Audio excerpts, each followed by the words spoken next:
చక్రం ఇరుసులో జూపిటర్ అవే ప్లానెట్స్ని D1లో రిపీటెడ్గా అన్ని సర్కిల్స్లోని ట్యాప్ చేస్తున్నప్పుడు similar events repetition of the cycles జరగాలి కదా, జరగట్లేదు అనే కారణాన్ని ఎక్స్ప్లెయిన్ చేయాలి అంటే మనం యుగపాలక చక్రాన్ని డీప్గా స్టడీ చేయాలి.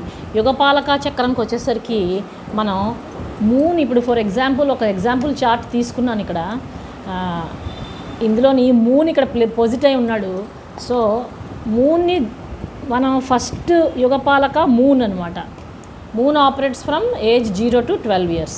సో ఇక్కడ 0 to 1 ఉంటుంది, 1 to 2 ఉంటుంది, 2 to 3 ఉంటాడు, 3 to 4, 4 to 5, 5 to 6, 6 to 7, 7 to 8, 8 to 9, 9 to 10, 10 to 11, 11 to 12.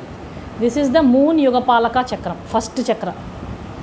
Next comes mercury ఎక్కడున్నాడు చార్ట్లోని, ఇక్కడ ఉన్నాడు. So next mercury